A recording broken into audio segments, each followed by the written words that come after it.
Hey everybody, welcome back. Today I'm going to show you how to meal prep for the week of COVID-19. Welcome back. Today I'm going to show you how to meal prep for the week of COVID-19 and a few ways to make cooking at home easier and still have restaurant quality of food. Today I'm going to be making Tomatillo Salsa, Chipotle Mayonnaise, Parsley Pesto, a Caeser Dressing, Barbeque Sauce, Blanched Broccoli, cooking pasta and rice, and then baking chicken, meatballs, and croutons for the week. Alright, let's get to cooking. Hey, what you doing in there? And we're looking at 12:24 on the time. Let's see if we can get this all prepped in 2 hours with cleanup. First, I'm gonna get Tomatillo salsa going. I want to get that pan fiery hot. I like to cut them in half and pan roast them up.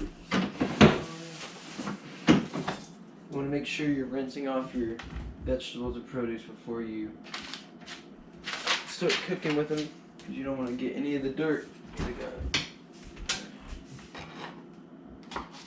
For tomatillo salsa, you want to cut your tomatillos in half. Whether you decide to roast them in a pan in the oven or just do it on the stove top, so that all the edges are going to be getting cooked as well. See that on the flame.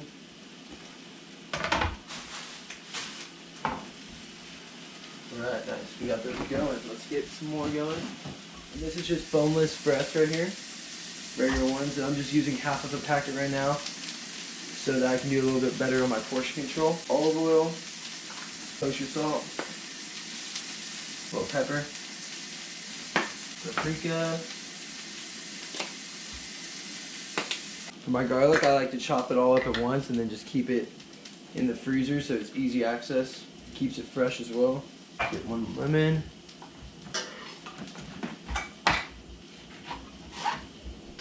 You want to let the chicken at least sit for 30 minutes to an hour. You can even have it sit all day if you want, but I didn't make mine marinate in the morning. You want to cover it up once you do it to prevent the chicken from drying out too.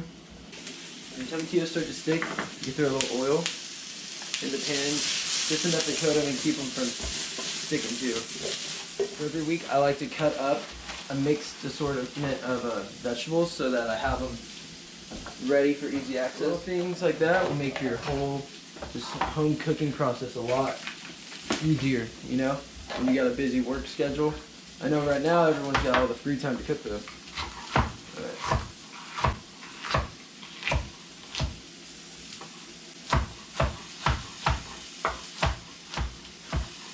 Alright, we have the sea pepper, zucchini.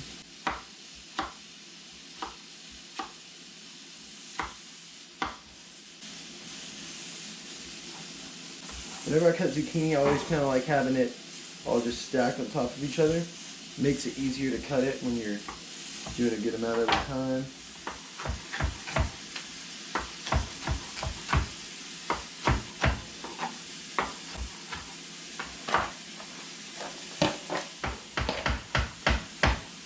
Give them a little rough chop just to make them be thinned out a little bit in there.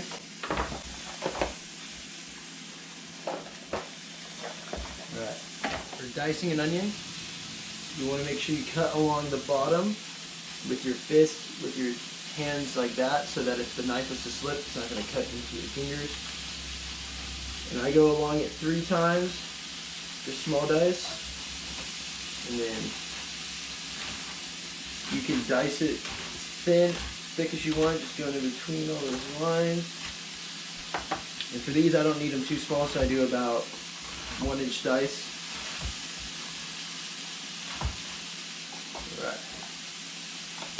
For blanching broccoli, you just want to cook it for about 4 or 5 minutes until it's cooked through.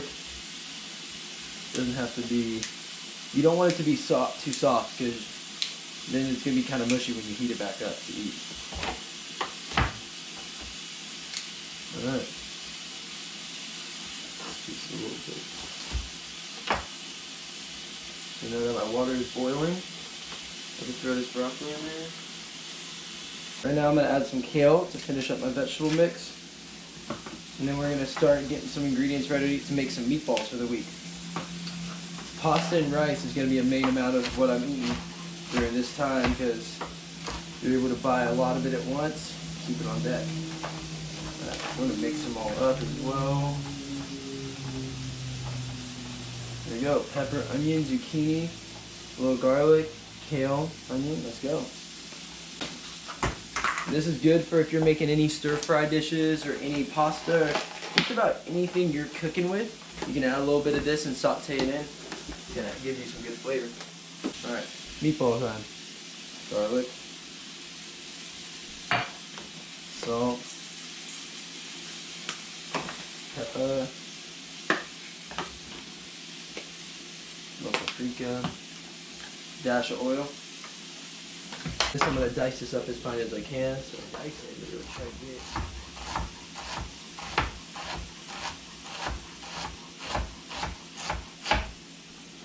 Some Italian breadcrumbs to this. Recipe usually. These are good.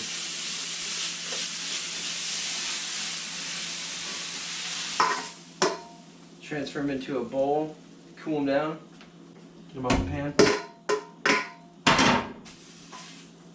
Alright. I'm gonna put these in a cool, nice space, but you see the color of that's going to give you all sorts of flavor into your salsa. Dash of Worcestershire sauce, Parmesan. Last but not least, oregano. Alright. Rinse some cold water on that. Barbecue sauce recipe is a fairly simple recipe. It's just a few basic ingredients most people have in their homes. Ketchup. Starting it with a little butter. Get a little bit of brown sugar here. Hey guys, sorry my GoPro died in the last shot and then it started back up on time lapse on accident. But here I'm making the tomatillo salsa. I'm gonna add it all in the blender with a bunch of cilantro, onion, pasilla pepper, jalapeno, and salt and pepper to taste, and then a clove of garlic. And then I'm making the barbecue sauce. I'm using ketchup, honey, molasses, a little apple cider vinegar, a little Worcestershire sauce, brown sugar, and salt and pepper to taste for that as well. Here I'm finishing my cleanup, starting to cook my pasta as well for the week. And here we go. Here we got my Tomatillo salsa verde, and this is just a few basic household ingredients with my blanched broccoli. It's a good time.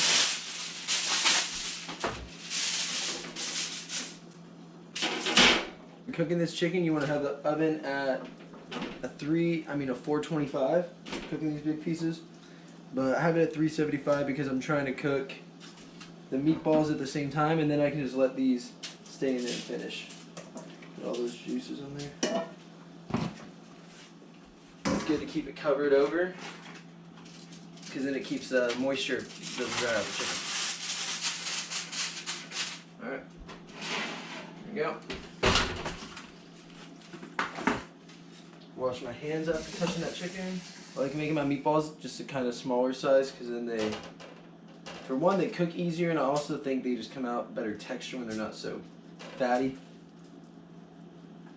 And for this, I just have ground beef, not using any special sausage blend or anything like I know restaurants do sometimes. This one looks a little big. If you see any that look a little bigger than others, you can always just kind of take a little meat from them and add it to it.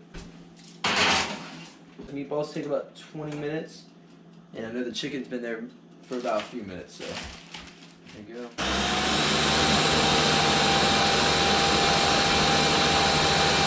So when you're making croutons, you want to make sure you cut them up into bite-sized pieces. You know, just like you would get at a restaurant on a Caesar salad. I've been trying to get in a better habit of not using paper towels when I need to wipe things up. It's a habit I've always kind of had, and I need to shake it.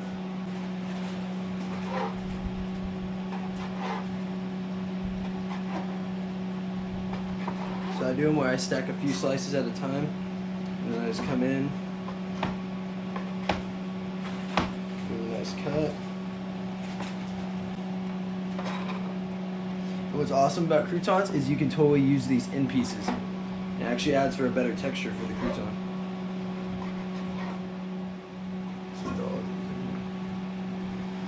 Alright, for this.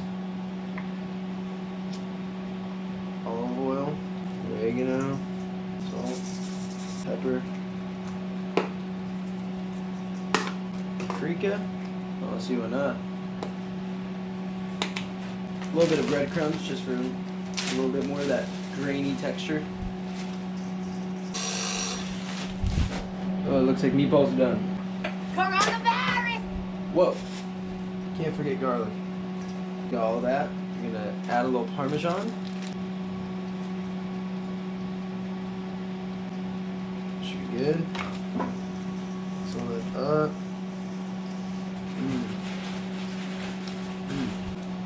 Those are looking good. I'm gonna check the internal temperature of those. Looking for at least 155. Put these in a space that I can keep in. That's why I use tinfoil. Makes your cleanup easier, and then I can just reuse it right for these. So it's going.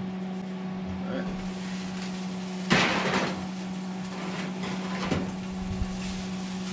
I'm gonna take the tinfoil off the chicken now to finish the cooking process so it can get a little browned as well.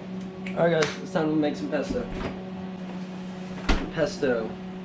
Olive oil, extra virgin, garlic, salt, pepper.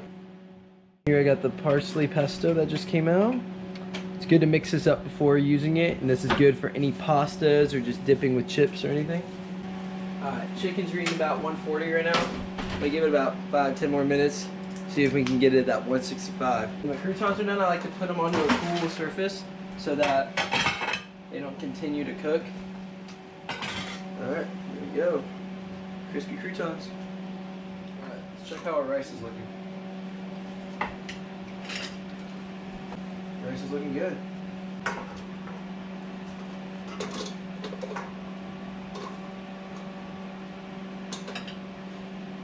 Alright. Go, get that rice. A little salt in there. Now let's make a Caeser dressing. Alright, starting it off, put some anchovy paste in here. Mayonnaise. Got some garlic in there. Dijon mustard. Lemon juice. Salt. More Parmesan. Alright. Right now we're still looking at a time. 1:44. Oh, where's your sugar?